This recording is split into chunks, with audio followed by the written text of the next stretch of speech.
तो पिछली वीडियो में हमने यहाँ पे क्या डिस्कस किया था, square root of non perfect square number, है ना। तो हमने रूट 2, रूट 3, रूट 2 और रूट 3 की वैल्यू फाइंड की थी और बोला था कि आप बाकी होमवर्क हमने दिए थे करने के लिए, ठीक है।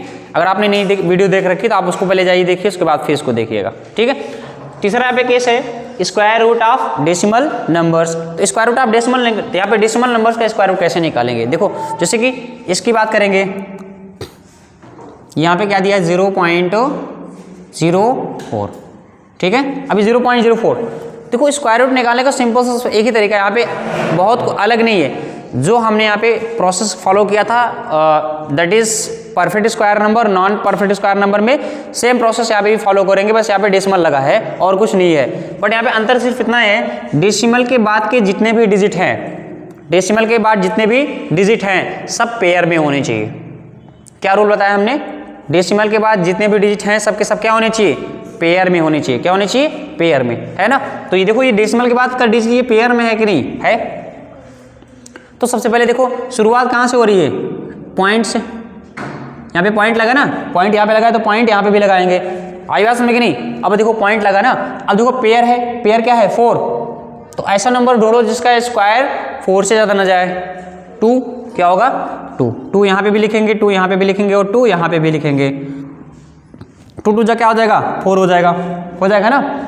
ये क्या हो जाएगा 4, तो ये 4 से 4 चला गया तो यहाँ पे क्या बचा 0।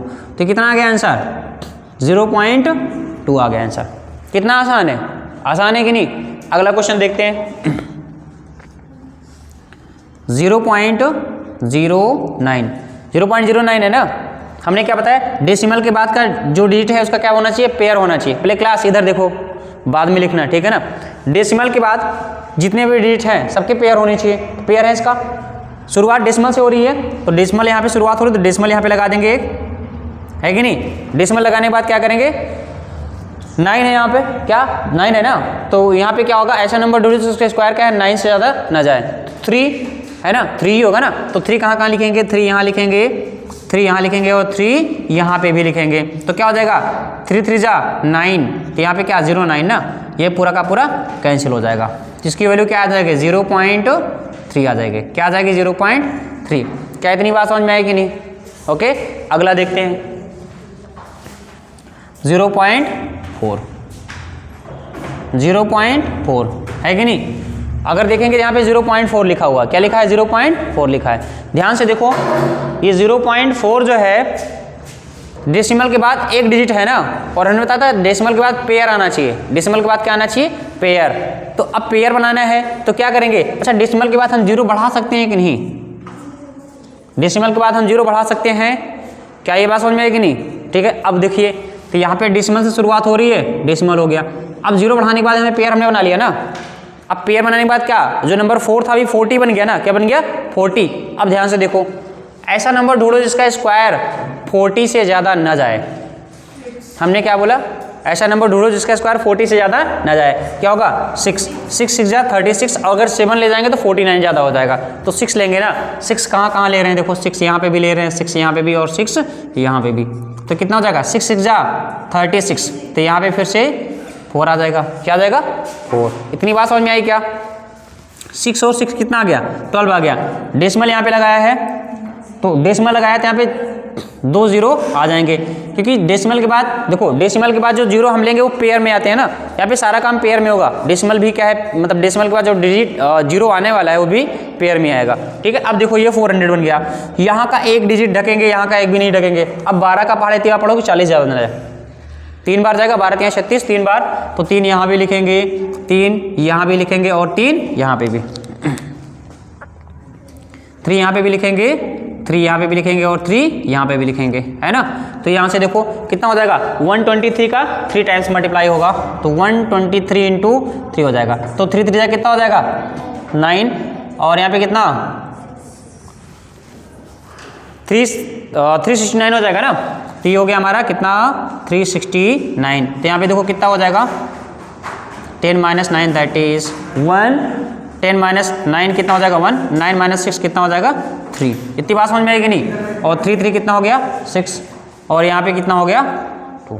ओके, 123 + 3 कितना हो जाएगा 126। अब देखो यहाँ से डेसिमल हमने लगाया था ना, अभी डेसिमल के 2 डिजिट तक लगे हैं, एक और ले जाना है हमको, ठीक है। तो यहाँ पे क्या हो जाएगा, डेसिमल लगाया था, 2 जीरो और आ जाएंगे, 2 जीरो यहाँ पे और आ जाएंगे। इतनी बात समझ में आएगी नहीं। अब देखो यहाँ का जब हम 2 डिजिट ढकेंगे, यहाँ का 2 ढकेंगे तो यहाँ पे क्या करना पड़ेगा, 1 ढकना पड़ेगा ना, और यहाँ पे क्या बना 12 बचा, और यहाँ पे क्या बचा 31, है कि नहीं। 12 का पाड़े थे आप लोग, 31 ज़्यादा ना जाए, 2 बार 36, 3 बार ज़्यादा हो जाएगा, तो 2 बार करेंगे, 2 यहाँ पे भी लिखेंगे और 2 यहाँ पे भी लिखेंगे और 2 यहाँ पे भी, तो मतलब ये कितना हो गया 12। 62 का मल्टीप्लिकेशन किससे हो जाएगा, 2 से ना, तो यहाँ कितना हो जाएगा 2 2 जा 4 और 2 6 जा 12, और यहाँ पे 2 2 जा 4, 25 एंड 24, तो कितना हो जाएगा 25 एंड 24। इतनी बात समझ में आएगी नहीं। तो इसकी वैल्यू जो आ रही है यहाँ पे कितनी आ रही है 0.632। इतनी बात समझ में आएगी नहीं। क्या आसान है कि नहीं क्वेश्चन, ठीक है ना। तो अगला क्वेश्चन 0.9, ये हम होमवर्क के लिए दे रहे हैं तुम लोगों को करने के लिए, ये वाला क्वेश्चन होमवर्क के लिए दे रहे हैं। अब हम ये वाला क्वेश्चन करते हैं, क्वेश्चन नंबर 6, ठीक है ना। क्वेश्चन नंबर 6 यहाँ पे ध्यान से देखिए कैसे है। क्वेश्चन नंबर 9 होमवर्क दे दिया, और क्वेश्चन नंबर कौन सा, हाँ क्वेश्चन नंबर 4 और क्वेश्चन नंबर 5, ये दोनों हमने यहाँ पे होमवर्क के लिए दे दिया है। अब क्वेश्चन नंबर 6 कवर करते हैं। यहाँ पे कैसे होगा, देखो 0.016। अब यहाँ पे देखिए, लिखना बंद करिए पहले। डेसिमल के बाद 3 डिजिट है कि नहीं, तो सबके सब पेयर में होंगे नहीं, मतलब डेसिमल के बाद जितने भी नंबर हैं सबके सब डिजिट में होने चाहिए। सॉरी, डेसिमल के बाद जितने भी नंबर हैं ये सब पेयर में होने चाहिए। डेसिमल के बाद जितने भी नंबर है सबके सब क्या होने चाहिए, पेयर में। अच्छा देखो, पेयर में कब होंगे, जब इनका अलग अलग पेयर बनेगा ना, या फिर हम इनडायरेक्टली ऐसे बोल दें कि डेसिमल के बाद जितने भी डिजिट हैं, डेसिमल के बाद जितने डिजिट हैं ये सब के सब क्या होने चाहिए, इवन नंबर में होने चाहिए। दैट इज डेसिमल के बाद 3 डिजिट हैं तो 3 इवन नंबर तो है नहीं, तो डेसिमल के बाद इवन मतलब यहाँ पे 4 डिजिट होने चाहिए। क्या होने चाहिए, 4। ये 3 की जगह क्या बनाना है, 4 बनाना है। अगर 4 डिजिट होंगे तभी तो पेयर में होंगे ना। तो डेसिमल के बाद तो यहाँ पे देखो 3 है और होना कितना चाहिए, 4। अच्छा मान लो डेसिमल के बाद अगर 5 डिजिट है तो होने कितने चाहिए, 6, तभी पेयर बनेगा ना। तो डेसिमल के बाद नंबर ऑफ डिजिट जो होता है, देखो यहाँ पे नंबर ऑफ डिजिट, डेसिमल के बाद नंबर ऑफ डिजिट जो है ये क्या होने चाहिए, इवन होने चाहिए। क्या होने चाहिए, इवन। डेसिमल के बाद नंबर ऑफ डिजिट जो है ये इवन होने चाहिए। तो नंबर ऑफ डिजिट क्या है, ऑड है ना, 3 है। तो नंबर ऑफ डिजिट इवन करने के लिए क्या करना पड़ेगा, एक और 0 लगा दो, और जैसे एक 0 लगा दिया, अब देखो पीछे से पेयर बनाना शुरू कर दो। एक पेयर बना कि नहीं, यहाँ पे 2 पेयर बन गए ना, 2 के पेयर बन गए। अब क्या करेंगे, ध्यान से देखो, डेसिमल यहाँ पे है, डेसिमल यहाँ पे भी लगा देते हैं। शुरुआत डेसिमल से होगी। पहले पेयर में यहाँ पे 1 है ना, है कि नहीं, तो यहाँ पे अगर 1 है तो यहाँ पे भी तो 1 होगा, बोलो। और 1 बन जा कितना आएगा, 1, तो 1 से 1 कैंसिल हो गया ना। अब पेयर निकाल, यहाँ पे देखो पेयर पूरा का पूरा आ जाएगा 60 आ गया। अब देखो यहाँ पे 1 1 कितना आ गया, 2। जब यहाँ का एक डिजिट जब यहाँ पे ढकेंगे, जब यहाँ का एक डिजिट ढकेंगे तो यहाँ पे क्या बचेगा, 6 ना। तो 2 का पाड़े पड़ोगे 6 ज़्यादा ना जाए, 3 बार करेंगे ज़्यादा हो जाएगा ना। देखो 3 अगर यहाँ पे लिखेंगे, 3 यहाँ पे भी लिखना पड़ेगा और 3 यहाँ पे लिखना पड़ेगा। तो 23 का यहाँ पे 3 से मल्टीप्लिकेशन करेंगे, तो 23 इंटू 3 करेंगे कितना हो जाएगा, 9, 69 हो जाएगा। ज़्यादा हो गया ना, इसका मतलब कितनी बार, 2 बार ले जाएंगे। तो यहाँ पे भी 2 लिखो और यहाँ पे भी 2 लिखो। देखो 22 इंटू 2 कितना 44, 2 यहाँ पे भी लिखना पड़ेगा ना। तो ये हो गया 2 2 24 आ गया ना, ठीक है। तो ये 44, अभी यहाँ पे 10 - 4 दैट इज कितना हो जाएगा, 6, और ये 16, ठीक है। तो कितना हो गया, 16। तो डेसिमल यहाँ पे लगाया था, 2 0 और बढ़ा लो, बढ़ा लिया ना 2 0। अच्छा नीचे दिखाई दे रहा है, यहाँ पे देखो नीचे दिख रहा है ना उसमें कैमरे में, हाँ ठीक है। अब देखो 2 0 यहाँ पे कर लिया ना, 2 0 डेसिमल लगाया था इसलिए 2 0 हमने नीचे ले लिया। अब क्या करेंगे, ध्यान से देखो, पीछे से यहाँ पे देखो, यहाँ से 2 डिजिट अगर ढकेंगे तो यहाँ का क्या ढकना पड़ेगा, एक डिजिट ढकना पड़ेगा, और ये क्या है 2 है, और यहाँ पे क्या है 16। तो कितनी बार जाएगा ये, कितनी बार जाएगा बोलो। और ये तो ऐसे देख लो, अगर मान लो यहाँ का हम नहीं ढकेंगे तो एक डिजिट ढक के देखो, तो यहाँ का 3 बचेगा, यहाँ पे 2 बचेगा। ये 25 के आसपास है, 25 के आसपास है ना। और 25 का यहाँ पे कितनी बार, 6 बार जाएगा। 25 से कितना 150 ना, तो 6 टाइम्स लेके देखते हैं एक बार। तो तो 6 यहाँ पे भी लेंगे, 6 यहाँ पे भी, और यहाँ पे 6 लेंगे, तो कितना हो जाएगा 246 का मल्टीप्लिकेशन, 246 का मल्टीप्लिकेशन कितने टाइम्स होगा 6 टाइम्स, तो कितना हो जाएगा 36 बचेगा 3, और यहाँ पे कितना 24, और 24 3 कितना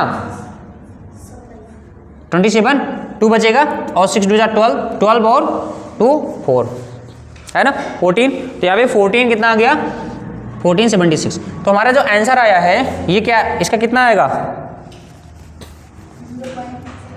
0.126। इतनी बात समझ में आएगी नहीं, आप घर पे जाइएगा इसको कैलकुलेटर में चेक करेंगे, देखो इतना ही आंसर आएगा।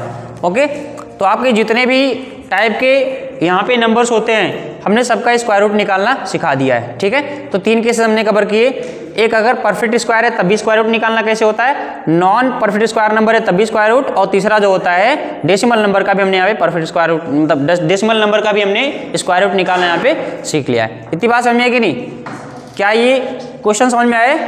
और बाकी हमने 2 क्वेश्चन होमवर्क ले दिए, क्वेश्चन नंबर 4 और क्वेश्चन नंबर 5 आप लोग ट्राई करिएगा। Okay, so thank you class.